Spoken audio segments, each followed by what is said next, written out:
Olá, pessoal! Hoje nós vamos fazer uma revisãozinha de alguns aspectos da Revolução Francesa, muito rápidas, e eu vou explicar para vocês um pouco mais sobre o período de convenção da Revolução Francesa, é a fase mais popular. Então, olha só, a Revolução Francesa, vocês lembram, ela começa em 1789 e o fato importante que promoveu o início da Revolução Francesa foi a queda da Bastilha. Nós temos aqui a primeira fase da Revolução Francesa, que é a Assembleia Constituinte, depois nós temos a monarquia constitucional e nós vamos ter a implantação da República. Durante a República Francesa, a França vai ser governada por uma assembleia ou uma convenção. Essa assembleia ou convenção ela era formada por mais de 700 deputados. E esses deputados eles eram provenientes de 3 partidos ou facções: os girondinos, que sentavam à direita, os jacobinos, que sentavam à esquerda, e o planício ou pântano, que sentava-se ao centro. Então, lembrando que esses representavam a alta burguesia, a média, baixa burguesia, e a planície ou pântano, eles acabavam apoiando todo aquele projeto que os beneficiasse economicamente. Aí nós temos os partidos de direita, de esquerda, né, e de centro.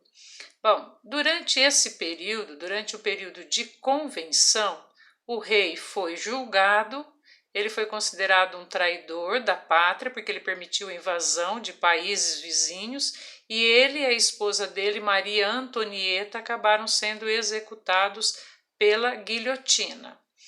A morte, né, do rei acabou provocando uma série de reações nas monarquias vizinhas, né, com medo que esses ideais se espalhassem e chegassem a esses outros países. Foi criado também o Comitê de Salvação Pública. Esse comitê dava poderes extremos e totais aos líderes aí revolucionários, ao líder da convenção, como é o caso do Maximilien Robespierre. Os girondinos eram de direita, e os girondinos que se opunham a esse governo, eles eram presos, muitas vezes, julgados e executados. Aí nós vamos ter o período do terror. O período do terror equivale a uma fase dentro da convenção, é de 1 ano, de 1793 a 1794. Durante esse período, o Tribunal Revolucionário ele acabou prendendo 30.000 pessoas e elas foram julgadas. Dessas 30.000 pessoas, dessas 300.000, corrigindo, desculpa, dessas 300.000, 30.000 foram guilhotinadas. Daí o nome período do terror. A guilhotina, né, hoje, como seria a guilhotina? A guilhotina, ela foi inventada por um médico chamado Dr. Guillotin, daí o nome, guilhotina. Por quê? Porque durante a Revolução Francesa nós tivemos, então, os ideais de liberdade, igualdade e fraternidade. Então ficou decidido pela lei que todos seriam iguais, então a morte também deveria ser da mesma forma. Até então, na França, nós tínhamos a morte por decapitação e a morte por enforcamento, que era mais dolorosa, mais lenta, e essa daí equivalia sempre às massas populares. Então, com a guilhotina, todo mundo é morto, é decapitado da mesma forma. Olha aqui, a guilhotina, como se fosse a guilhotina, a pessoa ela poderia ficar deitada em um tablado ou ajoelhada e a lâmina caía e cortava aí o pescoço. Nós temos aqui um outro desenho, né, que representa também o processo, como acontecia, e nós vamos ter também as imagens do rei Luís XVI, que também foi decapitado, tá, pela guilhotina. Aí em outro ângulo, olha lá, né, como acontecia, isso era feito em praça pública. E a guilhotina, gente, ela vai ser utilizada ainda durante muito tempo. Nessa fase também, o Robespierre, ele convoca, ele recruta 1 milhão de soldados, eles passam a ser treinados e o comando desse 1 milhão de soldados vai ser efetivado e executado pelo jovem Napoleão Bonaparte, que teve uma carreira muito rápida. Ele foi um militar exemplar e ele aos 25 anos já era general. Durante o período do terror, o Robespierre fez inúmeras leis, reformas profundas que beneficiaram a população. A primeira delas aqui, ó, tabelamento de preços. Esse tabelamento de preços corresponde a uma lei chamada Lei do Máximo. Tabelava o preço das mercadorias que a população se alimentava regularmente. Aumentou os impostos sobre a riqueza. Quem tinha mais dinheiro pagava mais. Extinguiu a escravidão nas colônias. Por quê? Porque dentro da França já não havia mais escravidão. Dividiu terras, então ele faz a reforma agrária. Acabou com a prisão por dívidas. Acabou com os privilégios do clero e da nobreza. Acabou com o direito da primogenitura, de só o filho mais velho herdar. Estabeleceu a instrução pública gratuita e criou um novo calendário. O novo calendário que ele vai criar, ele vai atuar, ele vai vigorar de 1792 até 1805. E esse novo calendário, ele tinha nomes diferentes de acordo com a estação do ano.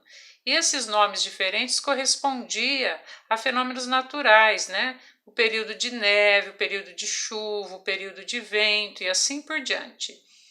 Durante esse período, durante ainda a fase da convenção, todos aqueles que eram contrários a Robespierre, eles eram perseguidos. Robespierre, ele se tornou muito radical. Até os amigos revolucionários dele, como Danton e Marat, que eram amigos, né, e eram jacobinos, também foram mortos nesse período.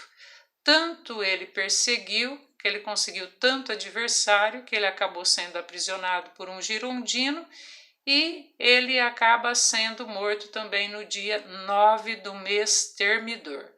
As imagens, então, dos grandes líderes jacobinos, nós temos o Maximilien Robespierre, nós temos o Danton e nós temos o Marat. Após a morte, então, do Robespierre, inicia uma fase muito curta que dura por volta de 3 meses, que é a reação termidoriana. Nessa fase segue, né, então, a guilhotina de Robespierre. Eles anularam todas as medidas populares que Robespierre fez em benefício da população. Eles estabeleceram novamente a liberdade de preços, a promulgação de uma nova Constituição, fortalecia o Executivo agora, e o Executivo ele seria exercido pelo Diretório, composto por 5 diretores. Volta o voto censitário.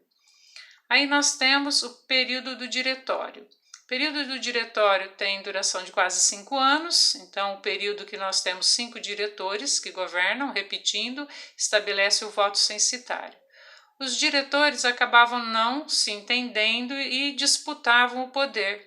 Nós vamos ter um enfraquecimento durante esse período, nós vamos ter um enfraquecimento político e econômico, nós vamos ter repressão aos opositores, nós vamos ter censura aos jornais, nós vamos ter uma desmoralização, né, dos políticos do diretório, porque eles estavam envolvidos em escândalo e corrupção.